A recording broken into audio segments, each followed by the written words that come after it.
E aí, tranquilo? Você por acaso já se imaginou programando uma linguagem que é tipo um canivete suíço super elegante, feita pra não cair de jeito nenhum e ainda por cima lidar com milhões de coisas ao mesmo tempo? Não, dessa vez eu não tô falando de Python, Java ou qualquer outra dessa linguagem que você muito provavelmente já tá acostumado, mas dessa vez eu estou falando de Elixir. E hoje eu vou te mostrar um pouco com histórias e curiosidades que você provavelmente não conhecia dessa tal linguagem. Bom, a história do Elixir não é daquela de um gênio solitário numa garagem como algumas outras linguagens. Dessa vez a gente vai começar com um cara muito fera chamado José Valim, um engenheiro brasileiro que lá em 2011 era um dos figurões por trás do Ruby on Rails, que era e ainda é um dos frameworks web mais tops do mundo inteiro. O Valim percebeu a seguinte coisa: pô, o Ruby era super produtivo, rápido para desenvolver, uma maravilha de se usar, mas ele tinha um calcanhar de Aquiles. Ele não estava pronto para encarar a onda dos processadores com múltiplos núcleos que estava chegando com tudo. A concorrência, saca? Tipo, executar várias tarefas ao mesmo tempo era um problemão em outras linguagens. Em busca de uma solução, o que esse cara foi lá e fez? Bom, ele encontrou o Erlang, uma linguagem que nasceu lá na Ericsson, na Suécia, para fazer sistemas de telefone que precisavam ser super robustos, distribuídos e tolerantes a falhas. E a máquina virtual do Erlang, a famosa Bean, é tipo uma fortaleza para poder gerenciar concorrência e falhas, algo que o Ruby simplesmente não tinha. Mas aí surgiu um porém enorme: a sintaxe do Erlang. Para muita gente era considerada meio complexa, não tão amigável assim, e foi nesse meio do caminho que a lâmpada acendeu pro Elixir. A ideia do Valim era genial, afinal ele queria pegar uma sintaxe elegante, expressiva e produtiva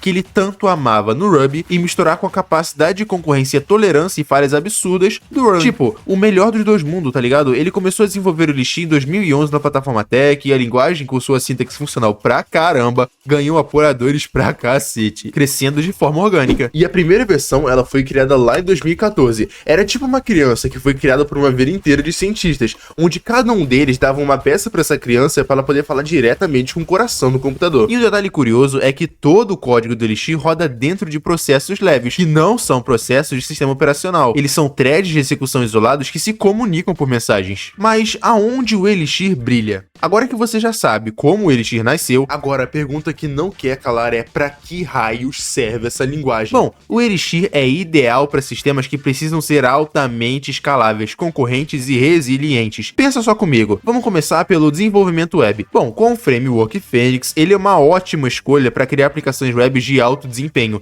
especialmente aquelas que lidam com o tempo real, tipo chat, jogos online, sistemas de monitoramento, enfim, por aí vai. E tem uma parada chamada Phoenix Line View, que te permite fazer interfaces interativas em tempo real sem precisar escrever um pingo de JavaScript. Brutal, né não? Agora bora falar de três coisinhas, começando pelos sistemas distribuídos em microserviços. A arquitetura do Elixir, baseada em atores, que são esses processos leves e isolados que conversam por mensagens, facilita demais a construção de sistemas que precisam trabalhar juntos, mas separados. IoT, internet das coisas. A plataforma Nervous, construída em Elixir, permite criar, implantar e gerenciar dispositivos IoT de forma segura e escalável. Agora o terceiro e último ponto seria o processamento de dados em tempo real. Bom, como a gente já falou antes, se você precisa lidar com um volume gigantesco de dados que chegam a todo momento, tipo análise financeira ou sistemas de mensagens, a eficiência do Elixir em tarefas paralelas sai na frente das outras linguagens. Agora que tu já sabe o quão eficiente essa linguagem é, fica fácil de entender o motivo de por que empresas gigantes usam essa pilha tecnológica para garantir que seus serviços aguentem milhões de usuários simultaneamente sem cair. É como se você pudesse rodar centenas de milhares de processos concorrentemente na mesma máquina, aproveitando todos os recursos. E não para por aí, mano. Ele consegue escalar entre núcleos, clusters e até GPUs. E lembra aquela tolerância a falhas que eu já citei? Então, no Elixir existem os supervisors, e esses carinhas são tipo anjos da guarda que descrevem como reiniciar parte do seu sistema quando algo dá errado. Isso é fundamental para sistemas orientados a eventos e arquiteturas robustas. Agora, bora falar de uma coisa interessante que seria o Elixir na balança. Bora ser sincero, o Elixir é bala, mas como toda linguagem tem os seus pontos fortes e fracos, especialmente quando a gente compara com a galera mais popular. Primeiro, a gente vai listar os pontos positivos, sendo ele produtividade, onde a gente fala de uma sintaxe muito elegante, e o Frameworks Phoenix, que te faz desenvolver aplicações de forma rápida e eficiente. Depois a gente tem a imutabilidade estabilidade. Bom, os dados, por sua vez, quando são criados, eles não são alterados, apenas transformados, o que deixa o código muito mais seguro, previsível e fácil de depurar. Agora, o terceiro e último ponto seria a programação funcional. Ele força você a escrever um código mais conciso, direto ao ponto e mais fácil de dar manutenção. Mas nem tudo é festa, obviamente. Então bora falar dos 3 pontos negativos que eu separei aqui. Começando pelo ecossistema menor. Por ser mais nova e de nicho, a quantidade de bibliotecas e ferramentas não é tão grande quanto em Python, Ruby ou JS. Segundo ponto negativo é a curva de aprendizagem. Para quem vem de linguagens orientadas a objetos, a transição para o paradigma funcional pode ser um desafio e tanto, exigindo uma nova forma de pensar. E por último, a gente tem o mercado de trabalho. Pois é, infelizmente a oferta de vagas para devs Elixir é muito menor do que para outras linguagens. Agora, bora botar ele no ringue contra os 3 pesados, começando pelo Elixir versus Ruby. Começando pela sintaxe elegante. O Elixir foi muito inspirado no Ruby, então a sintaxe é bem parecida, digamos assim, o que ajuda quem tá migrando. O Elixir, ele é funcional. Ele foi construindo sobre o Beam, otimizado para sistemas distribuídos e alta concorrência. Por exemplo, se um processo falha, a aplicação inteira não desaba, só aquele processo mesmo que é reiniciado. E depois a gente tem aqui o Ruby, que ele é orientado a objetos, onde a gente tem um ecossistema vasto pra caramba e super produtivo com o Rails, mas a arquitetura de concorrência não é tão eficiente quanto o do Elixir. Depois a gente tem o Elixir contra o queridinho da comunidade, o Python.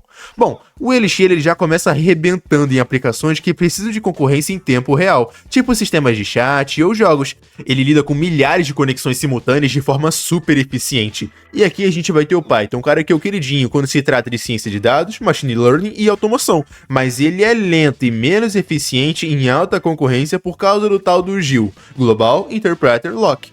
E ele tem um sistema e comunidade gigantescos. E eu vou te falar, quando esse cara bate de frente com o Elixir, ele não passa vergonha. E por último, a gente vai ter aqui o Elixir versus o JS. Pois é, vamos começar pelo Elixir. A abordagem de concorrência com múltiplos processos que aproveitam todos os núcleos do processador é superior ao Node.js, que opera em uma única thread principal. Isso deixa Elixir mais robusto para alto desempenho e escalabilidade. E agora bora falar do JS. Bom, o Node.js já é popular para tempo real, mas pensa num bichinho para consumir CPU. Mas vou falar a verdade, a vantagem desse cara é que o dev pode trabalhar tanto no back quanto no front-end. Então, como você viu, o Elixir pode não ter o mesmo hype de outras linguagens, mas ele é uma potência escondida para quem precisa de ecossistemas que não podem falhar, que precisam escalar muito e que lidam com concorrência de forma elegante. Ele traz uma forma de programar que é segura, produtiva e com foco na resiliência que poucas outras linguagens conseguem oferecer. É tipo aquele super-herói que opera nos bastidores, mas é essencial para quem quer entender o que realmente acontece dentro de sistemas complexos. Bom, mas se você curtiu essa viagem toda pela história do Elixir e também as curiosidades que eu trouxe aqui sobre ele e viu que ele sim merece um lugar especial no mundo da programação, deixa aquele like, se inscreve no canal e ativa o sininho para não perder os próximos conteúdos. Ah, e claro, o meu objetivo é sempre continuar trazendo cada vez mais conteúdo digno aqui para vocês. E se vocês quiserem que eu traga alguma coisa específica, é só vocês deixarem nos comentários como sempre. Mas é isso, valeu e até a próxima.